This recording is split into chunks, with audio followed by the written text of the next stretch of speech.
아버지 하나님 감사합니다. 오늘 또 하나님의 말씀을 또 저에게 허락해 주시고 또 주님의 말씀을 저희가 잘 듣고 주님의 뜻을 잘 분별할 수 있도록 주님의 뜻대로 순종하며 살아갈 수 있도록 인도하여 주시옵소서. 저희가 하나님의 사람으로서 점점 변화되어 갈 수 있게 도와주시옵소서. 주님, 저희가 세상을 닮아가는 것이 아니라 예수님의 모습을 닮아갈 수 있도록 도와주시옵소서. 사단의 모습을, 마귀의 모습을 저희가 쫓아가는 것이 아니라 예수님의 모습을, 성령 하나님을 쫓아가는 삶을 살 수 있도록 인도하여 주시옵소서. 저희 가운데 주님께서 더욱더 중심 되시고 저희가 주님의 뜻대로 순종하며 나아가는 저희가 될 수 있도록 인도하여 주시옵소서. 감사드립니다. 존귀하신 메시아 되시는 예수 그리스도 예수님의 이름으로 기도합나이다. 아멘. 그래서 이제 레위기 16장부터 20장 27절까지입니다. 그래서 16장 보시면 이제 속죄일과 관련된 규정이 이제 나와 있습니다. 그래서 대속죄일 날, 그죠? 특별히 이제 어떻게 되는지, 또 아사셀을 위해서 10절에 보시면요, 아시는 것처럼 제비 뽑은 염소를 여호와 하나님 앞에 두었다가 그것으로 속죄하고 아사셀을 위해서 광야로 보내라, 그죠? 그래서 유대 광야에 이제 가보시면요, 거기 아사셀 염소를 이렇게 죽인 장소가 있습니다. 그래서 거기 이제 염소 뼈가 이렇게 많이 모여 있는데요. 여튼간에 대속죄일 날 이제 어떻게 해야 되는지 쭉 나와 있습니다.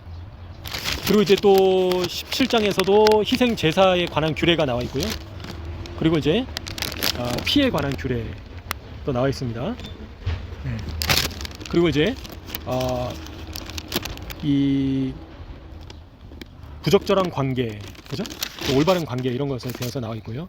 또 가나안 족속을 멸하신 이유, 그 다음에 19장에 이제 거룩한 백성의 자격, 이런 것들이 나와 있습니다. 또 20장에서 가증한 범죄 무엇인가, 하나님께서 가증하게 여기시는 범죄가 무엇인가 쭉 나와 있습니다. 그래서 이제 이번 주 말씀과 관련해서 마태복음 22장 이제 말씀을 저희가 살펴보시면요, 예수님께서 결국에는 이 파라샤의 핵심이 유대인들이 이번 주에 얘기하는 게 내 이웃을 내 몸과 같이 사랑해라, 이제 그 말씀과 연결이 된다고 이제 얘기를 하고 있습니다. 그래서 예수님께서 말씀하셨죠. 그래서 마음과 목숨과 뜻을 다해서 주 너의 하나님을 사랑해라. 이것이 크고 첫째 되는 계명이고, 둘째는 그와 같으니 내 이웃을 내 자신같이 사랑해라. 예, 이 두 계명이 온 율법과 선지자의 강령이다 말씀하시는 거죠. 그래서 이번 주 파라샤에 수십 가지 이제 계명이 나와 있거든요. 그죠? 그래서 성전 밖에서 제물을 바치는 것, 그리고 피를 마시는 것, 그다음에 뭐 근친 상간, 간통, 가난한 사람들을 위한 예물, 그리고 모든 유대인에 대한, 모든 사람들에 대한 사랑, 등등 이런 것들이 언급되고 있다라는 거죠. 그래서 16장부터 보시면 이제 아론에게 법궤 위에 속죄소 앞에 16장 2절에 보시면요, 무시로 들어오지 마라, 사망을 면해라, 그죠? 내가 구름 가운데서 속죄소 위에 나타나십니다 라고 되어 있다는 거죠. 그래서 대제사장이 아시는 것처럼 1년에 한 번 대속죄일만 지성소에 나가서 속죄할 수 있었다라는 거죠. 그래서 수송아지로 속죄 제물을 삼고 3절에 수양으로 번제물을 삼았다. 그죠? 그리고 4절에 보시면요, 거룩한 세마포 속옷을 입고 고이를 살에 입고, 그죠? 세마포 띠를 띠며 세마포 관을 쓸지니 이것들은 거룩한 옷이다. 그리고 물로 몸을 씻고 입을 것이다. 그래서 제사장이 어떻게 속죄소에 나갈 때, 성소에 들어갈 때 입어야 되는가. 그리고 세마포 3배의 옷이죠. 3배의 옷을 속옷으로 입고, 그리고 고이는 이제 여름 속바지라고 합니다. 남자의 속바지. 그 세마포 띠를 띠고 관을 쓰고, 그죠? 그래서 이런 예복이 성소에 들어가기 위한 적절한 예복을 갖추고 거룩한 옷을 입고 들어갔어야 됐다라는 겁니다. 그래서 속죄소에 나가기 전에 적절한 옷을 이제 갖춰서 입고 나가야 된다라는 겁니다. 그래서 이게 바로 거룩한 옷이다라는 거죠. 그래서 저희가 하나님 앞에 나아갈 때 거룩한 옷을 입고 또 뭐를 해야 된다고요? 물로 몸을 씻어야 된다. 물로 몸을 씻고 정결한 상태에서 하나님 앞에 속죄 제물을 드렸다라는 거죠. 그래서 5절에서도 속죄 제물을 위해서 이제 번제물을 취했다라는 거죠. 그래서 대속제일 날은 특별히 아사셀 이제 염소를 제비를 뽑아가지고 또 제사를 드렸다라는 거죠. 내어 보냄을 받은 염소이다라는 거죠. 그래서 유대 광야로 이제 보냈다라는 겁니다. 이 아사셀 염소를. 그래서 대속제일 날 속죄함을 받았는데요. 특별히 이제 대속제일 날은 또 예수님께서 저희의 죄를 이제 대속해 주신 거를 그죠? 또 예표하고 있는 날입니다. 그래서 예수님께서 저희의 모든 죄를 속죄해 주신 그 날을 예표하고 있다라는 거죠. 이제 그와 관련해서 이제 16장에 나와 있고요. 그 다음에 뒤로 이제 쭉 가 있으면 계속 속죄와 관련된 규례가 나와 있고 또 희생 제사와 관련된 규례가 나와 있습니다. 그래서 피를 먹지 마라, 그죠? 또 규례가 있습니다. 그리고 17장에 이제 보시면요. 그래서 피와 관련된 규례가 있고 그 앞에는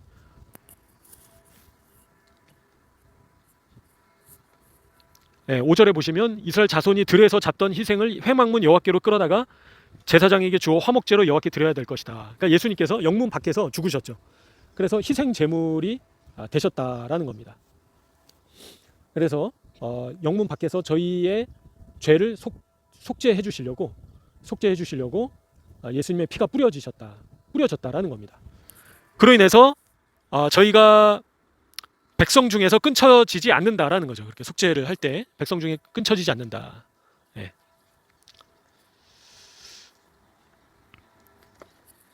그리고 이제 보시면요, 18장에서부터 보면 이제 특별히 어떻게 이제 거룩함과 관련된 규례들이 쭉 나와 있는데요.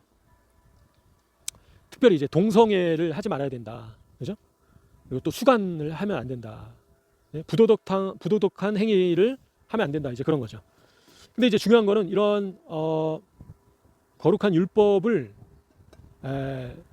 용납할 수 없는 이런 죄를 저지를 경우에 어떻게 된다라고 되냐면 약속의 땅에서 쫓겨나게 된다라는 거죠. 하나님께서 주신 거룩한 땅에서 쫓겨나게 된다. 그래서 하나님께서는 이스라엘 백성들에게 거룩해라라고 말씀하시는 겁니다. 그러니까 이제 무슨 말이냐면요. 그러니까 여호수아가 이스라엘 땅에 들어올 때 하나님께서 너의 발에 신을 벗어라 말씀하셨잖아요. 그러니까 이 땅이 특별히 하나님께서 구별하신 거룩한 땅이다라는 거죠. 그죠? 그러니까 이스라엘 땅이 열국 가운데 어떤 땅입니까? 바로 성소와 같은 땅이다라는 겁니다. 특별히 하나님께서 구별하신 땅이다라는 거죠. 그래서 이 땅에 들어올 수 있는 백성들은 정결해야 된다라는 겁니다. 거룩해야 된다라는 거죠. 그래서 이제 가나안 족속들이 이 땅에서 멸망당했던 이유가 무엇입니까? 바로 우상 숭배하고 그다음에 이제 음란하게 우상을 숭배하고 이런 죄로 인해서 결국에는 쫓겨나게 됐다라는 겁니다. 마찬가지로 이스라엘 백성도 하나님께서 구별하신 약속의 땅 거룩한 땅에서 거룩하게 살지 않았을 때 결국에는 바벨론 포로로 쫓겨가기도 했고요. 그리고 디아스포라 됐다라는 거죠. 그래서 특별히 이제 유대인들이 이제 이번 주에 얘기하는 게 이 죄와 관련해 가지고 이 땅에서 거룩한 우리의 상태를 유지해야 된다. 이제 그 얘기를 하고 있는 겁니다. 그래서 하나님의 땅이기 때문에 이 땅이 하나님께서 특별히 구별하신 땅이기 때문에 거룩함을 유지해야 된다는 걸 이제 강조를 하고 있습니다. 그래서 이제 뭐 여러 가지가 있죠. 뭐 거짓말하지 마라, 도둑질하지 마라, 그리고 임금을 횡령하지 마라, 그죠? 그리고 원한을 품지 마라, 그리고 복수하지 마라, 다른 사람에 대한 험담을 퍼뜨리지 말아라, 안식일을 지켜야 된다, 가난한 사람들을 도와야 된다, 가난한 사람들에게 자선을 베풀어야 된다, 그리고 또 노인을 공경해야 된다. 그리고 소출을 가난한 사람들을 위해서 남겨둬야 된다. 그래서 이런 것들이 이제 미츠봇이다라는 거죠. 근데 이런 것들이 바로 내 이웃을 내 자신과 같이 사랑하는 것이다라고 유대인들은 이제 강조해서 얘기를 하고 있습니다. 그래가지고 특별히 여러 가지 이 계명들, 그래서 가난한 사람들을 돕고 안식일을 지키고, 그리고 원한을 품지 말고, 이런 것들이 이웃을 사랑하는 것이다라고 얘기를 하고 있는데요. 구체적으로. 그래서 예수님께서 내 이웃을 내 몸과 같이 사랑해라 말씀하셨는데, 결국에는 이웃을 사랑하는 것을 구체적으로 어떻게 하는 것인가, 그거를 이제 설명해주고 있습니다. 그래서 이제 유대인들이 얘기를 하는 건요, 특별히 백성 가운데서 소문을 퍼뜨리는 자는 살인자이다 라고 이제 강조를 하고 있다는 거죠, 랍비들이. 그러니까 저희가 이 사람들 가운데서 이제 어떤 사람에 대해서 안 좋은 말을 퍼뜨리는 사람은 살인자이다 라고 이번 주에 얘기를 하고 있습니다. 그래서 특별히 이제 강조해서 계속 이야기를 드렸지만요, 다른 사람에 대해서 악한 말을 퍼뜨리는 사람은 세 사람을 죽이는 것이다, 항상 말씀드렸죠. 그래서 자기 자신을 죽이는 것이고, 듣는 사람을 죽이는 것이고, 그 다음에 대상자 세 사람을 죽이는 것이다, 그죠?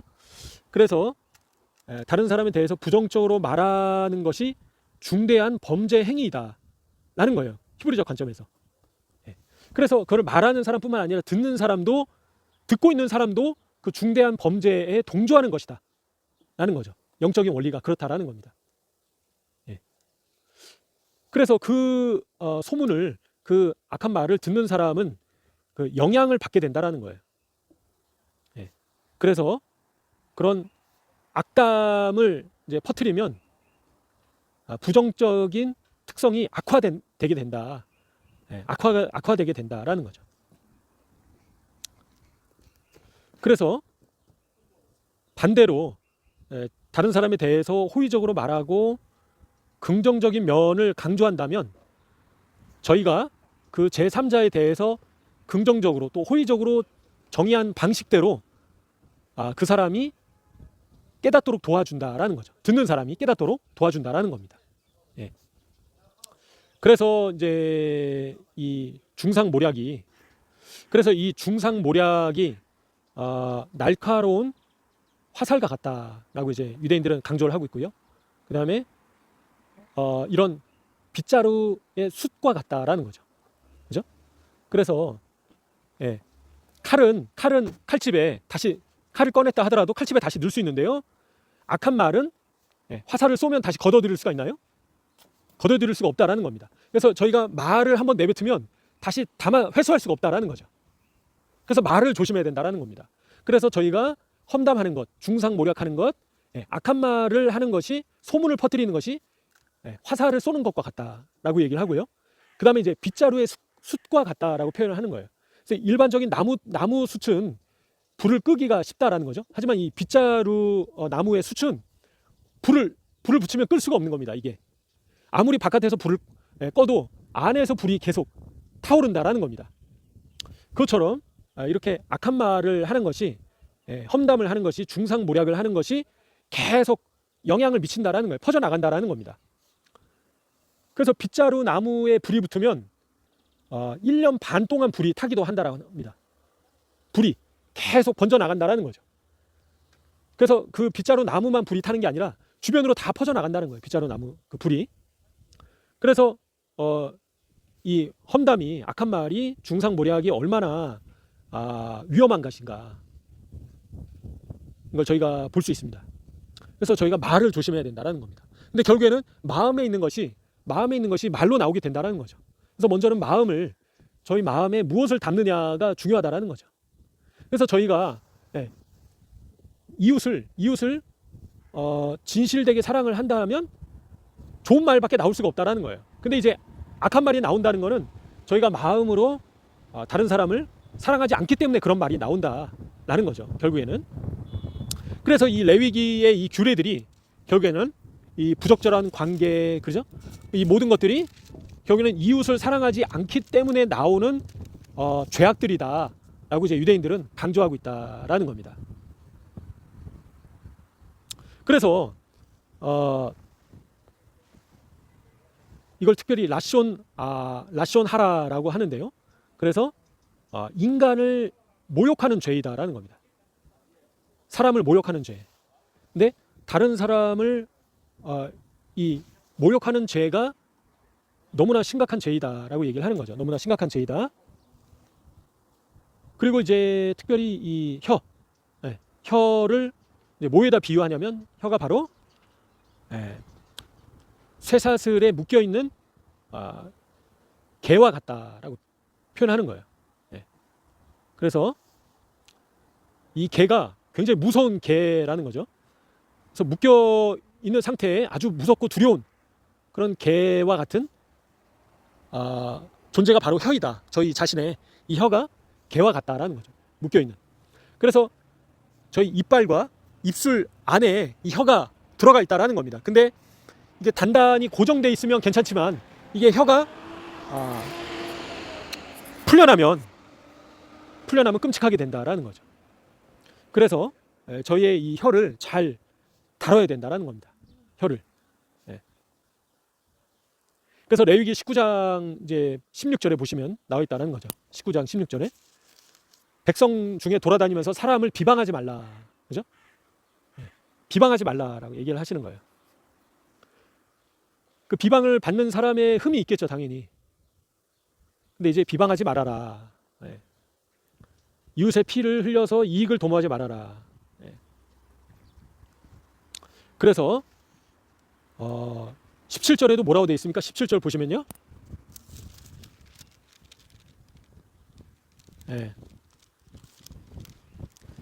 마음으로 미워하면 안 된다. 마음으로. 그죠? 그러니까 입술뿐만 아니라 마음으로 저희가 미워해서는 안 된다라는 거예요. 말로만 저주하지 않는다 하더라도 마음으로 용서하지 않고 미워하고 원한을 품고 있어서는 안 된다라는 겁니다. 그래서 미워하고 원한을 품고 침묵해서는 안 된다. 그죠? 그래서 오히려 이웃에게 가서 이웃으로 하여금 깨닫도록 도와야 된다라는 거죠. 어떻게 이제 깨닫도록 해야 됩니까? 어떻게 해야 되죠? 바로 부드럽게 말해야 된다. 그래서 그 사람을 사랑하는 마음으로, 그 사람이 정말 변화되길 원하는 마음에서 부드럽게 말해야 된다. 이제 그게 저희 자신의 유익을 위한 것이다. 또 다른 지체의 유익을 위한 것이다. 라는 겁니다. 그래서 상대방이 받아들일 수 있도록 저희가 권면을 해야 된다는 거죠. 부드럽게 계속해서 그 사람을 위해서 기도해주고 그 사람이 변화될 수 있도록 온유한 마음으로, 사랑하는 마음으로 권면을 해줘야 된다. 그게 아니라 미워하고 그 다음에 이제 업신여기고 모욕하려는 마음에서 험담을 하게 되면 그게 중대한 범죄가 된다, 범죄 행위가 된다라는 거예요. 저희가. 그래서 지금 저희가 뭐 동성애를 하고 저희 자신이 그렇지 않잖아요. 저희가 막 다른 사람을 칼로 찔러 죽이고 그렇게 안 하지 않습니까? 근데 저희가 자꾸 죄를 짓는 게 어떤 죄입니까? 바로 용서하지 않는 죄, 그죠? 마음으로 미워하는 죄, 원한을 품고 있는 죄, 그죠?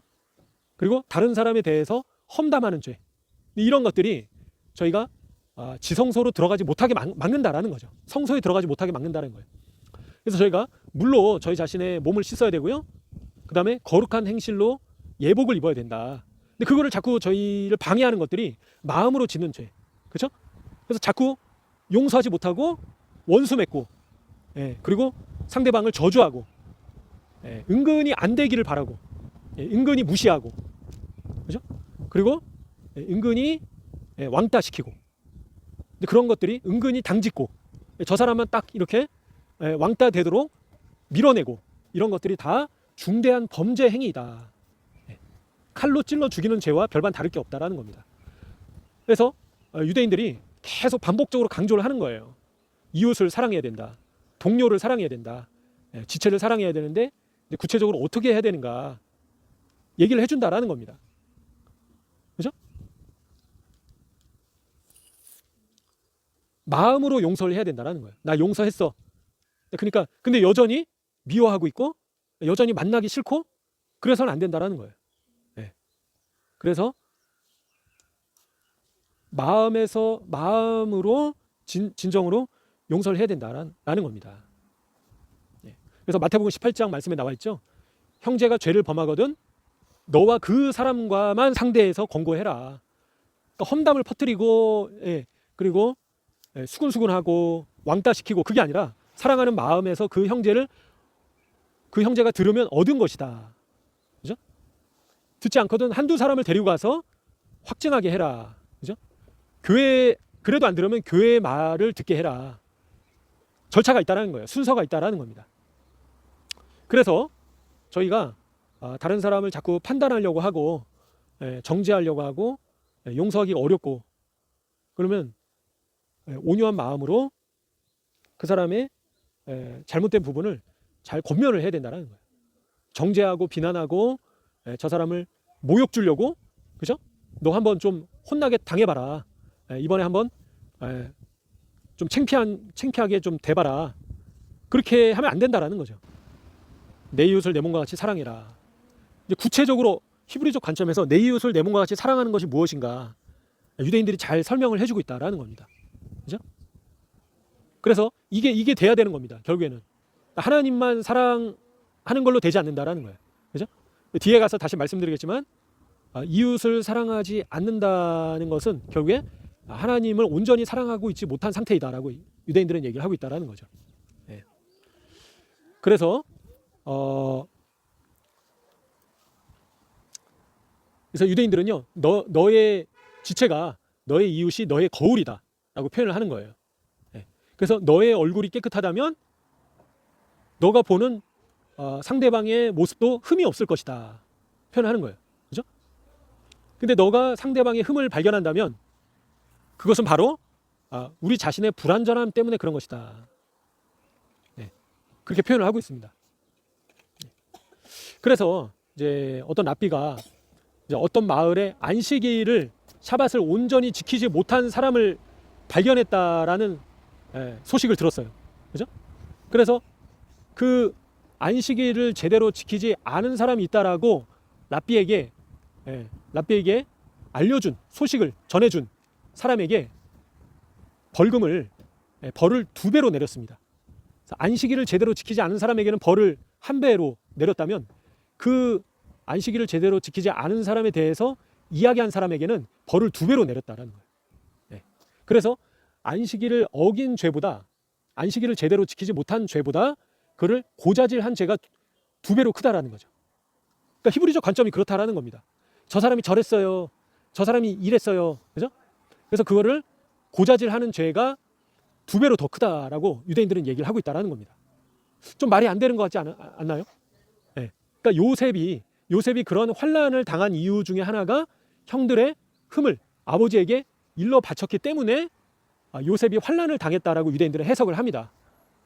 그렇죠?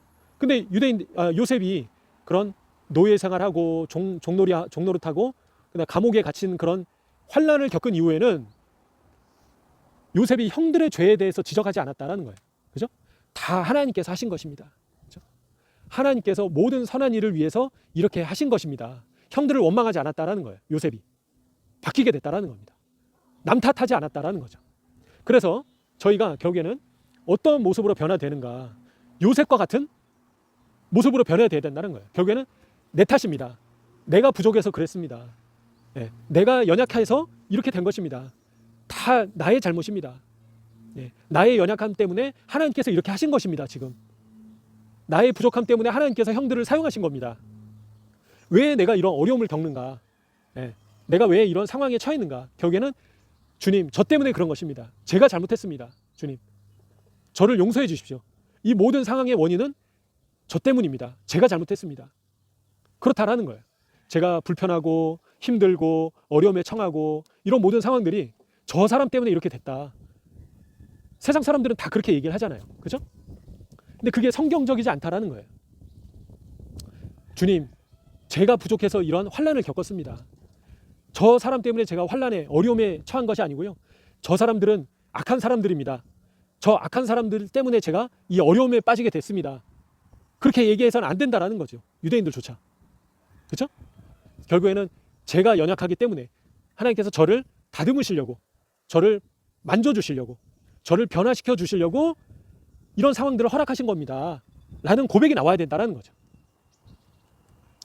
주님, 제가 잘못했습니다. 다 저 때문입니다. 그래서 안식일에 잘못한 사람보다도 그를 고자질한 사람이 더 벌을 크게 받았다. 이걸 저희가 명심해야겠습니다.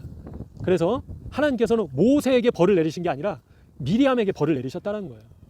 미리암이 가만히 있었으면 그 진영 바깥으로 쫓겨났겠습니까? 쫓겨나지 않았죠.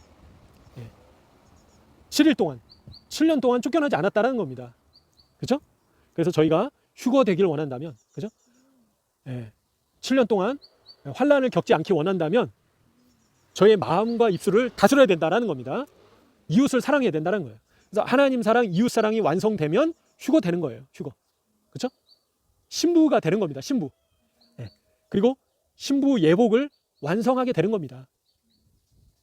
왕비 복을 마련하게, 혼인잔치 예복을 준비하게 된다라는 거예요. 결국에는 하나님 사랑, 이웃 사랑을 완성하게 되면. 근데 내가 용서하지 못했고 여전히 원한을 품고 있고 만나고 싶지 않고, 그죠?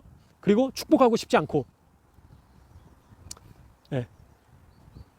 그게 바로 내가 이웃 사랑을 지금 못하고 있는 거구나 라는 기준이다라는 거죠. 그래서 유대인들은요, 어떤 얘기를 하냐면, 이번 주에 어떤 사람이 어제 내가 낫이 필요해가지고, 나한테 낫이 없어가지고 이웃에게 가서 낫 좀 빌려줘 했는데 이웃이 낫을 빌려주지 않았어요. 그죠? 근데 그 낫을 안 빌려준 이웃이 오늘 나한테 와가지고요, 도끼 좀 빌려줘, 그런 겁니다. 빌려주시겠습니까? 어제 나한테 내가 낫이 너무나도 막 간절하게 필요했는데 낫을 안 빌려줬어요? 근데 오늘 와가지고 나한테만 도끼가 있는 거예요. 도끼를 빌려달라고 하는 겁니다. 어떻게 빌려주시겠습니까? 요게 돼야 된다라는 거죠. 그게 바로 원수 갚지 않는 것이다 라고 이제 랍비들은 얘기하는 거예요. 그러니까 원수 갚지 않는다는 것이 뭐 칼로 쳐 죽이고 그게 그런 차원이 아니라, 누가 그렇게 하겠습니까? 저희가 복수한다고 뭐 저희가 가서 칼로 찔러버리겠습니까? 그렇게 안 하죠. 근데 어제 나한테 낫을 안 빌려준 사람이 오늘 나한테 와서 도끼를 빌려달라고 했을 때 빌려주는 사람, 그 사람이 휴거되는 사람이다. 그게 돼야 되는 거예요. 저희가 아무리 교회 열심히 다니고 아무리 막 신앙생활 오래 했다 하더라도 이게 안 되면 저희가 지금 아직 안 된 겁니다. 지금. 그래서 비록 어제 나한테 문전박대했다 하더라도, 그죠? 나를 서운하게 됐다 하더라도 나에게 모욕감을 줬다 하더라도, 나를 무시했다 하더라도, 오늘 그 사람이 필요한 게 있어서 나한테 찾아왔을 때 내가 물을 먹여주고 음식을 대접해주고 필요한 것들을 채워주는 것, 그게 바로 원수 갚지 않는 것이다 라고 랍비들이 얘기를 하는 거예요. 유대인들조차. 그래서 저희가 그러한 수준까지 변화되어야 되겠습니다. 그래서 원수, 이웃을 사랑하는 것이 그것이다 라고 얘기를 한다라는 거죠. 쉽지 않잖아요. 그죠? 어제 나를 막 서운하게 대하고 나를 무시하고 나한테 이제 나를 왕따시키고, 그죠? 나를 핍박하고 막 나를 괴롭히고, 그리고 나를 정말 힘들게 했던 그 사람이 오늘 나한테 찾아온 겁니다. 나 좀 도와달라고. 그죠? 그 사람이 공경에 처한 거예요. 그 사람을 아무런 조건 없이 도와주는 것. 그게 바로 원수를 갚지 않고 이웃 사랑하는 기준이다. 그래서 저희가 그렇게 변화되어야 되겠습니다. 그렇게. 그죠?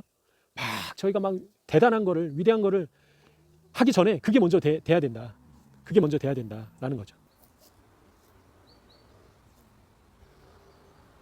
그래서 레위기 19장 이제 18절에 나와 있다는 거죠. 원수를 갚지 말라. 원망하지 말아라. 이웃 사랑하기를 내 몸과 같이 해라. 그죠? 왜? 나는 여호와이다. 하나님이시기 때문에 하나님께서 저에게 원하시는 것이 그것이다라는 거예요.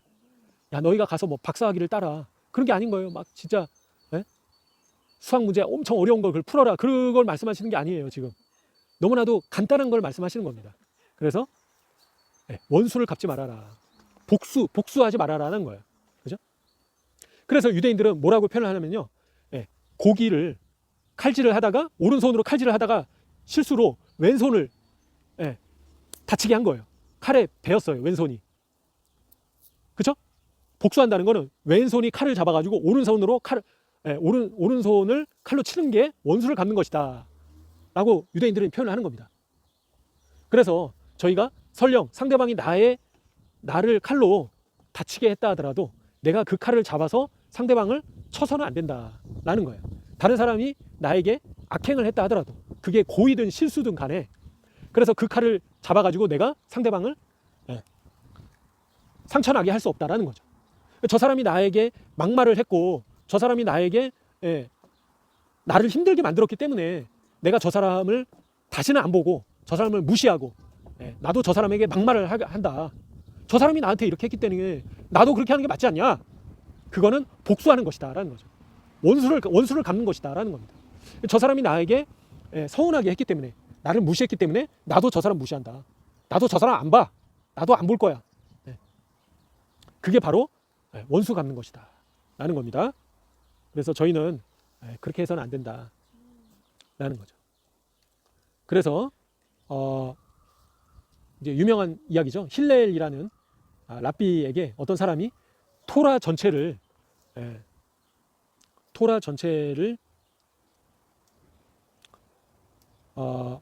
제가 한 발로 서 있는 동안에 가르쳐 주십시오. 그렇게 하니까 힐렐이 뭐라고 했죠? 당신이 싫어하는 일을 이웃에게 행하지 않는 것이 바로 토라 전체이다 라고 표현을 했습니다. 그래서 내가 상대방에게 당하고 싶지 않은 거를 상대방에게 하지 말아야 된다는 거예요. 그죠? 그래서 내가 상대방에게 왕따를 당하고 싶지 않다라면 내가 상대방에게 무시를 당하고 싶지 않다라면 나도 상대방을 무시해서는 안 된다. 그렇죠? 상대방이 나를 서운하게 하기를 원치 않는다라면 나도 그렇게 해서는 안 된다라는 거죠. 그리고 다른 사람에게 받고 싶은 대우를 행하는 것이 이웃을 사랑하는 것이다. 또 그렇게 표현을 합니다. 그래서 저 사람이 나를 챙겨주고 저 사람이 나에게 관심을 가져주고 그죠? 나를 섬겨주길 원한다라고 하면 내가 그렇게 해야 된다라는 겁니다. 그죠? 그게 바로 이웃사랑이다라고 표현을 하는 겁니다. 그게 이제 토라 전체이다라는 거죠.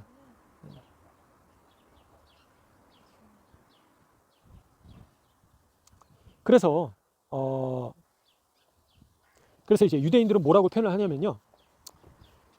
저희가 다른 지체와 동료와 육체적으로는 분리가 돼 있다는 거죠. 믿는 자 간의 이야기입니다.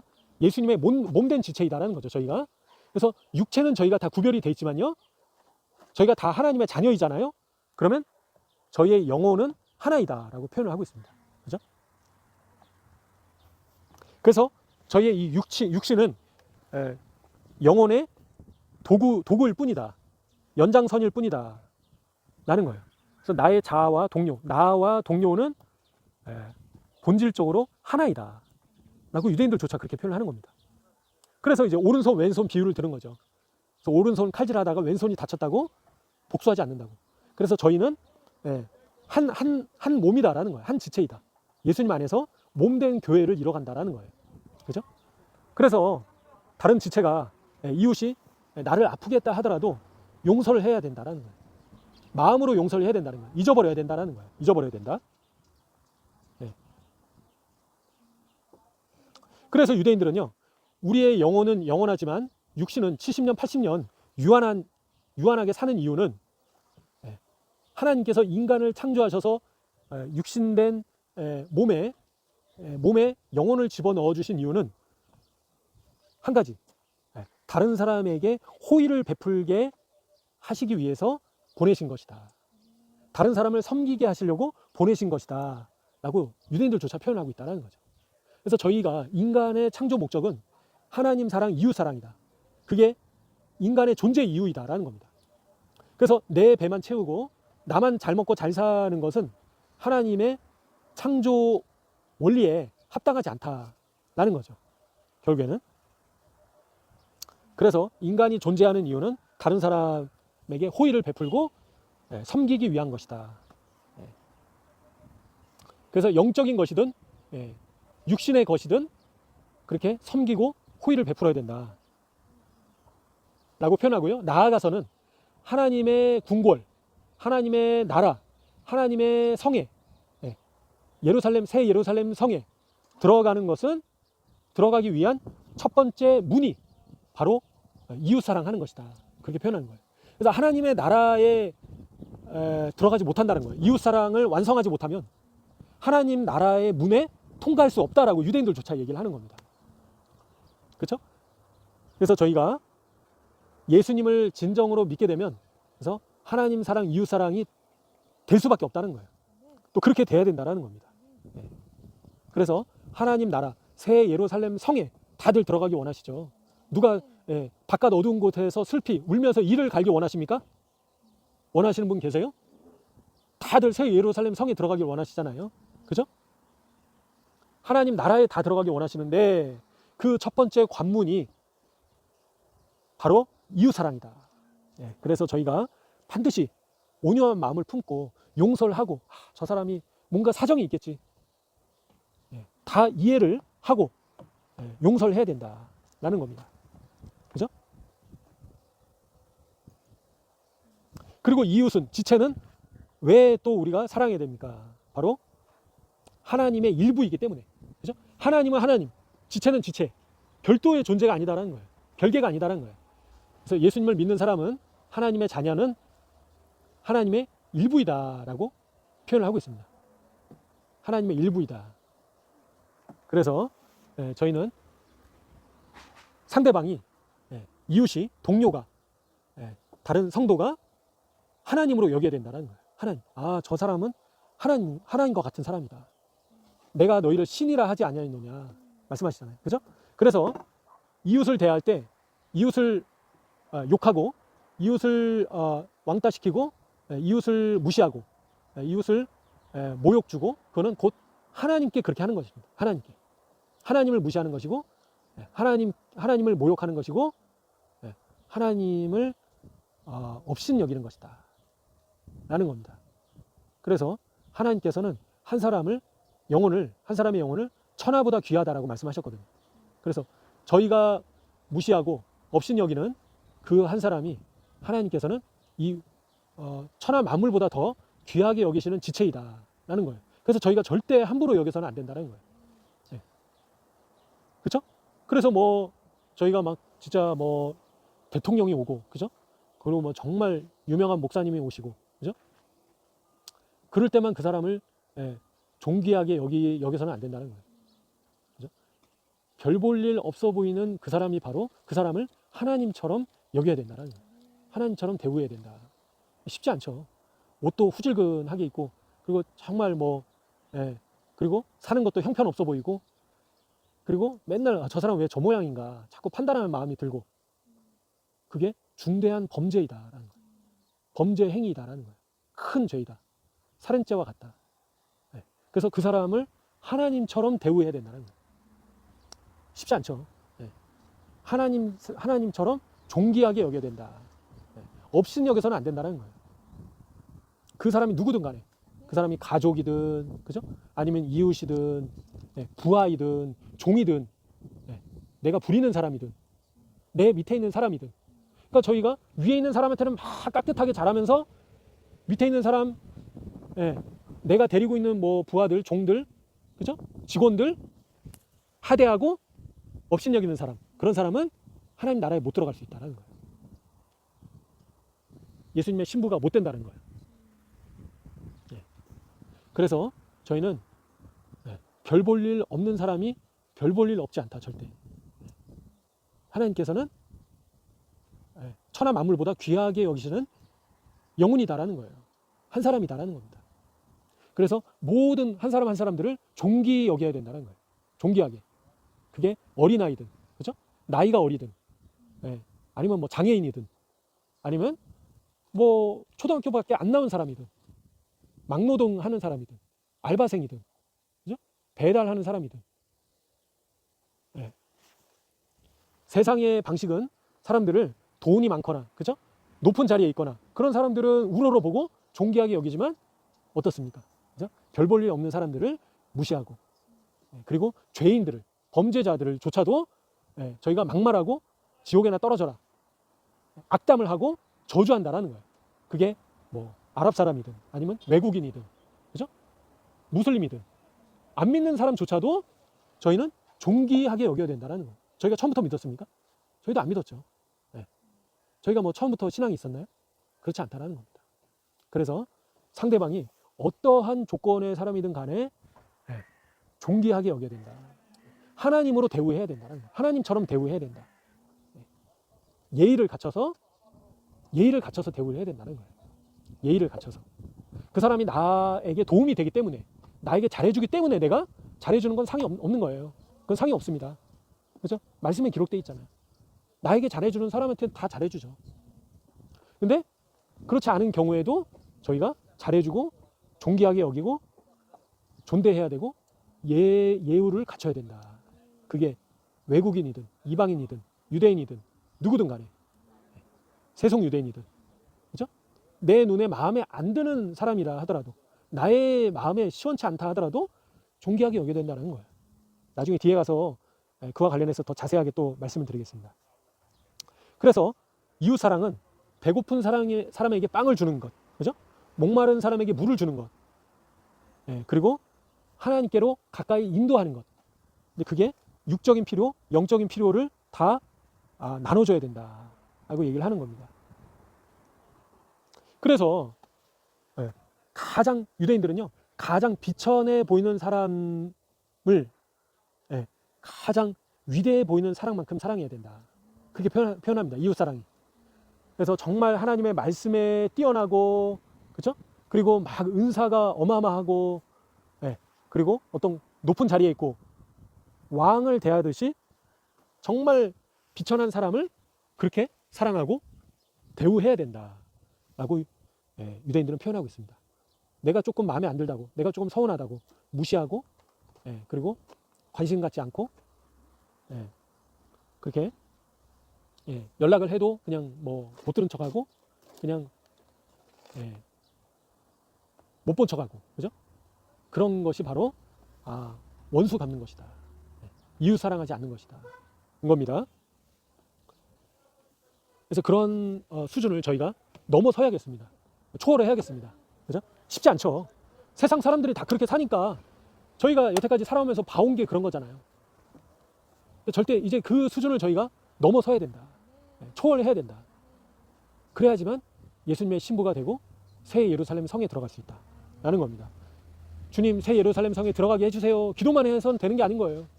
내가 거룩한 행실로 예복을 준비해야죠. 예복이 없는 상태에서 못 들어가는 겁니다.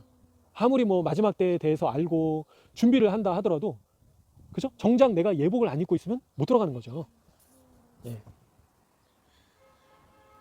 그래서 유대인들은요, 너무나도 눈에 띄는 그런 결함이나 부족함이나 잘못된 모습을, 그리고 죄악된 모습을 내가 발견했다 하더라도 상대방에 대해서, 그 사람에 대해서 근데 나의 눈과 마음에 기록하지 않는 것이다.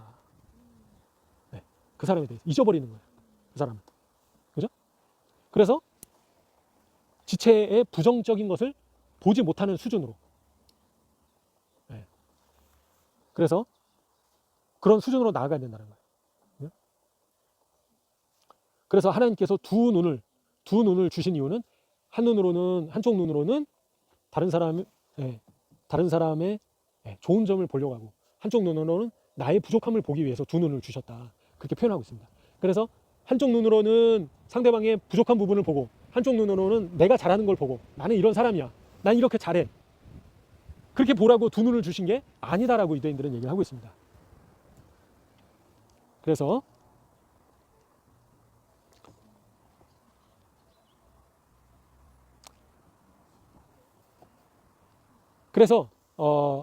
유대인들은요, 상대방의 지체에, 상대방의 영적 상태와 관계없이, 그들이 죄악된 상태에 있다 하더라도 무한한 사랑으로 사랑해야 된다. 그렇게 표현하고 있습니다. 유대인들은. 예. 그래서 가장 악한 범죄자를 가장 위대한 사람을 사랑하듯이 사랑해야 된다. 무한하게 사랑해야 된다. 그 수준이 하나님께서 말씀하시는 이웃사랑이다. 쉽지 않죠? 그죠? 지금 대한민국에 정말 마음에 안 드는 사람들 많이 있으시잖아요. 그죠? 빨리 지옥에나 떨어져라. 저기 그리고 또 북쪽에 김씨 이런 사람들이 빨리 지옥에나 떨어져라 라고 저희는 자꾸 그런 생각이 들잖아요. 저주하잖아요. 근데 그거는 이웃사랑이 아니다라는 거예요. 히브리적 관점에서. 그래서 그런 가장 악랄해 보이는 악독하게 보이는 악인조차도 무한한 사랑으로 사랑해야 된다. 그게 바로 이웃사랑이다. 그래서 아버지가 자녀를 사랑하듯이, 그죠? 부모가 자녀를 사랑하듯이, 그죠? 부모가 자녀가 마음에 안 든다고 자식을 버리는 부모는 없잖아요, 거의. 그죠? 마음에 안 들어도 내 자식인데 사랑하잖아요.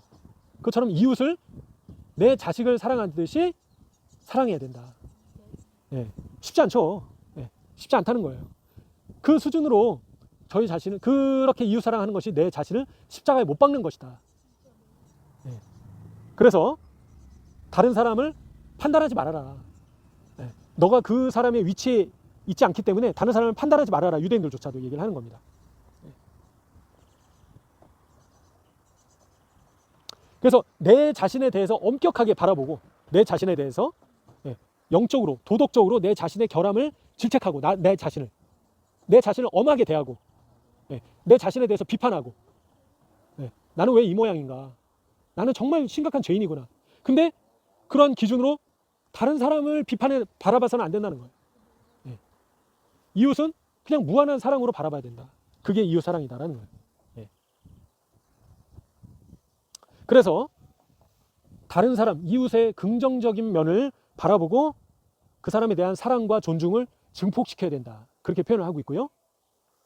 그 사람의 어떤 부정적으로 보이는 모습으로 인해서 내가 그 사람을 사랑하는 것에 영향을 미쳐서는 안 된다라고 표현하는 거예요. 조건 없이 사랑해야 된다는 겁니다. 근데 세상의 원리는 조건적인 사랑이죠. 조건적인 사랑. 잘하면 사랑해주고, 잘하면 잘해주고, 못하면 미워하고. 그건 이제 세상적인 방식이다.